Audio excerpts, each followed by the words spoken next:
Hi, storytellers. Welcome back to the Storyteller Shelf podcast. It's Jackie and Teresa, and we are back once again with our middle grade Marvels mini series. And today we have another awesome guest, Kris Paulsen. Kris, we're going to jump right in and ask you to tell us just a little bit about yourself for all of our listeners. Well, thank you for having me. I'm really excited about this. A little bit about myself. I am a homeschool mom of three. We have a couple fur babies at home. I'm from the East Coast and now live on the West Coast. I like to read, and I've always been a reader. Writing is something that came a little bit later in life, and I love to crochet. This is a 8-foot dragon that I crocheted. If you were a superhero, what would your name be and why? If I were a superhero, my name would be Sky Fire Rider. And I would be able to communicate with dragons and ride them. And I would be able to manipulate the fire that they breathe, which would give better aim and power. And I think that'd be really cool. I like that. That's awesome. I love dragons. That is cinematic and coming soon to theaters near you. It should be like kind of have like a theme. If you could think of music, what would you kind of go with that? Epic fantasy, like instrumental, just you guys can hear it now. Right? A note to self, as we get off, we will contact Hans Zimmer and he will be composing, I think, on our behalf for this superhero. Like a Game of Thrones level. Like that's really what I was considering, like the intro to Game of Thrones, you know? I see that. Sorry. No, I'm picturing it. Yeah, can't stop thinking about it. All right, Kris, let's talk middle grade because this is middle grade Marvels. So what inspired you to write for middle graders, and how is it that you tap into their mindset when you actually create your stories? I was inspired to write for middle graders because I have had a few middle graders. Like I have 3 kids, and a couple of them are teenagers now, and I still have one that's middle grade. So I'm just surrounded by that in our household, and I love that age. I love every age, but that age specifically, they just have a lot of personality. You know, um, they really understand what dragons are now, and we just have a lot of fun. So I spend a lot of time at the doctor's appointments with my kids. We're kind of a medical family. So I wanted to give my kids something fun and adventurous and meaningful to read at the same time connect with them through stories. We are all avid readers here. So I wanted to be a part of that. So figuring out what to write, that was the question. And it was just kind of a strange moment. We were on a family walk when we saw a rocket launch, but I didn't know what it was. My husband didn't know what it was. And we're just like, what's going on with the sky? It was this weird cloudy night, and it was after sunset. So you could really see like that plume of when the rocket launch happens. And it was, a little bit colder out here. So like October, so it was all the eerie type, Halloween-esque or vibe. So we saw it, and it was actually called the Twilight phenomenon, but I didn't know what that was. And that is when I just grabbed onto this idea for my book. And that idea did not leave me. So even in Galaxy Walkers, it starts off on a family walk. And then we go from there. So how do I tap into the perspective of middle grade readers? Well, I read a lot of middle grade books. I just find them to be fun. They're fun, and it gets my imagination going, and I'm able to take that and kind of inspire my own imagination to develop a different storyline. And I pay attention to my kids' interests. I pay attention to their struggles and to even like the language that they use that I didn't grow up with.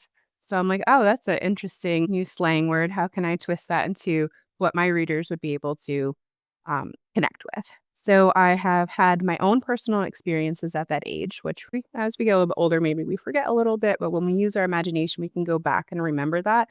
I wanted to create authentic and relatable characters. So then I use kind of what my kids are going through at that time and their friends. So that's where I tap into their perspective. I think as writers, we in general, we like to observe. Like I'm a people watcher. I can definitely take a page out of what you're saying because as a mom myself, I pay attention. What are their likes and what are their interests? And we're in that kind of same boat. I have a 12 and 13-year-old. I can understand what you're saying. Like I think that's great. So, what's one moment or scene from your latest middle grade book that you really love? Like that kind of just sticks out in memory and that really resonates with you as the author? One of my favorite moments in Galaxy Walkers is when Lyra and Archie, they learn that they're walkers and they have these powers, which I call skills. And there's a particular scene when they're tossing boulders back and forth with their minds. It's not perfect. My characters are not perfect. My main character, Lyra, is dyslexic. We have dyslexia in our household, so I really wanted to, show that in my book that we're not perfect and we make mistakes, and it's how we come out of those. So in this scene, Lyra kind of messes up, and Archie gets hurt. So we get to see that type of relationship that they have. How strong is their friendship? Lyra's worried, is Archie going to forgive me? And we see Nebula, and she is kind of like a mom like figure. She's one of my favorite characters in the book. And she takes care of them, and she's letting Lyra know he's okay. Like, he's going to be okay and he'll forgive you. And Lyra's internal struggle with, is he really going to forgive me? And then we see that Archie, he does. Their friendship is that strong. So that's one of my favorite moments in the book.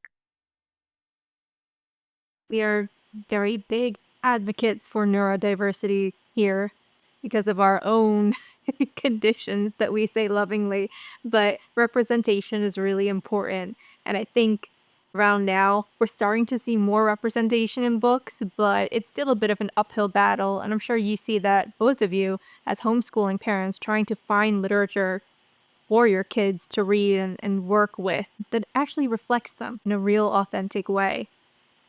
But tacking off of that, what is one trend, challenge, or opportunity that you see in the world of middle grade literature today?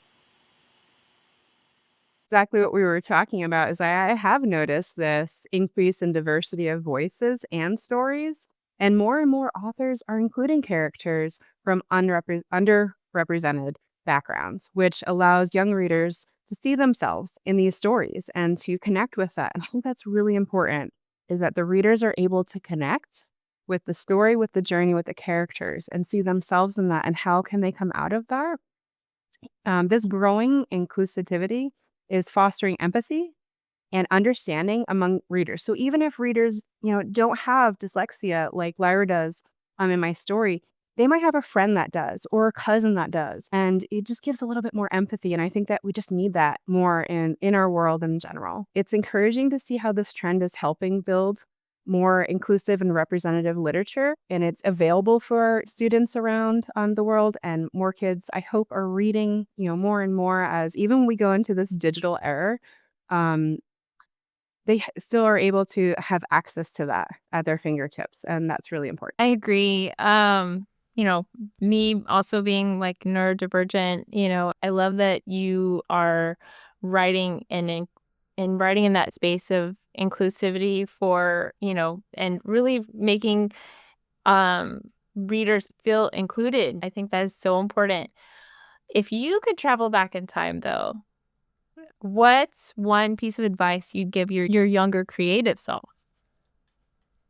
So this is an interesting question. I wasn't an author from the beginning. I didn't want to write. I struggled in school. I was one of those kids that read the paragraphs if I had to read out loud, and I would count the kids in front of me and then read that paragraph over and over. So I missed everything that the teacher talked about and everything that was like the students, my friends, peers read before me, and I was just focusing on that paragraph. So if I could travel back in time, I would tell my younger creative self. I did like crafts, arts and crafts with the crafting, crocheting. I would tell my young creative self to embrace your uniqueness and trust in your abilities, or I'd like to say skills. Even though I wasn't a writer, I think that all those experiences are valuable. They've turned me into who I am today.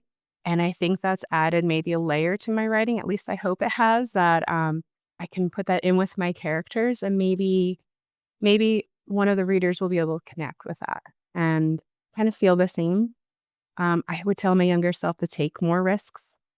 Don't be afraid to explore new ideas, even if they're daunting. Not being able to read and write as well as your peers can kind of put you in a shell. And I would also encourage teachers to help get those students out of those shells because every step, every failure, and every victory are a part of discovering your unique voice and style. And I think that's really important. It's more than important. I think it's really vital. You just said everything that reminds me of the journey of life and growth altogether and how it's not always necessarily linear. But I had a sense memory when you said you were that kid counting paragraphs. I was that kid too. I was a horrible reader. I didn't like to read. I didn't like to write. And I also did not hear a word that those poor teachers were trying to say when we were in class reading. It just went over my head and probably into another country. I just kind of like when you were saying that, I had like a flashback of being that sixth grader who was really timid about having to read in class. I did well in reading, but I wasn't a steady reader, and there was only certain types of books that I liked. But when it came time to reading in class, and I really empathized with all of you guys that I was like, I'm sweating, and then you had that voice crack, and you're thinking, oh no, because I was that kid. I was not like cool. I wasn't like that. I was just, I was kind of in my own world, and I like how you as the author that you're trying to connect with the reader and really including them in the piece. And I think that's something that I I don't think is spoken enough. Yeah, Kris got it right. I think encouragement to take risks and to grow confidence is really important. At the end of the day, that solves every problem we ever had. Us little kids with the heart palpitations try to catch up to whatever page we're on. And hopefully, you never know. Just like us, one day that kid could grow into someone who is a steady reader and who's an advocate for literacy and who is writing books that are being published. Wow, like, I'm sure none of us really thought we would necessarily be doing that all those years ago.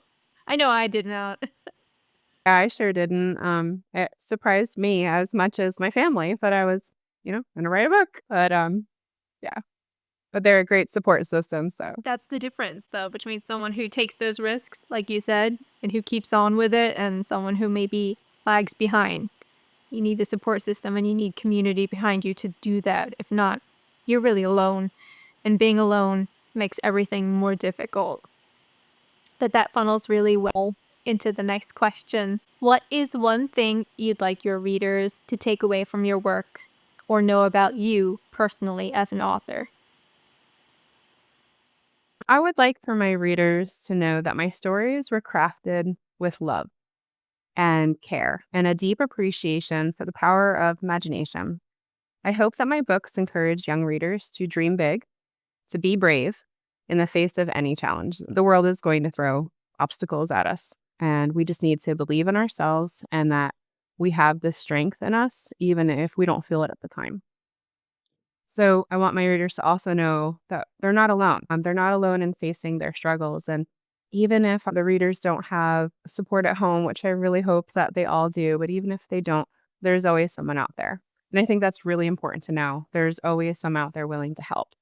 And as an author, my goal is to create worlds where readers can find both adventure and solace and remind them that they'll never be alone in that journey.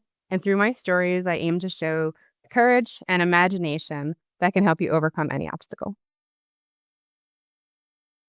This was so inspirational. I know so many people now are feeling heard. I just gotta say, there's a lot of kids like us out there who had that anxiety and they're feeling like, okay, doesn't matter what age I am. I can grow, I can write if I want to. If you're listening to this podcast, you probably have an interest somehow in publishing, whether it's working in it, probably writing, maybe illustrating. And if you're sort of suffering with the same difficulties that we spoke about here, Kris is here for you. She just gave you a beacon of light and inspiration and motivation. Yes. And I feel like there's a big takeaway from all of this, that perseverance throughout all of any kind of struggle that you're going through And definitely, I feel like Galaxy Walkers is one of those that really will resonate with readers to take in that courage and perseverance and growing. And then we're so thankful that you came on today. It really means a lot. So, with that being said, that's a wrap. And we are so thankful. Thank you, Kris, for coming on today and for being here with us for Middle Grade Marvels. And to all of our listeners, thank you. If you are still here and hanging on, thank you so much for listening. We're going to give you a big reminder. Other than the like and subscribe, we would love it if you go to our website, thestorytellershelfpodcast.com, go to the episodic calendar page, find Kris's name, click on it. That is her landing page with all of her information about where you can see what she's up to and hopefully grab a few copies of Galaxy Walkers. And with that, we will leave you alone. Have a great day. Until next time, storytellers.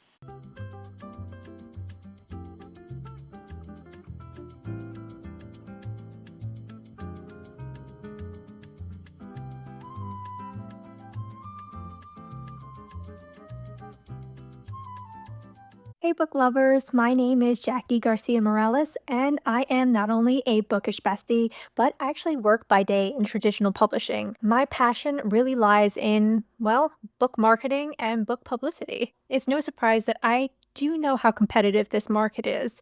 I know how difficult it is, sometimes feels impossible, really, to get your book on the shelves and in front of people who want to buy it.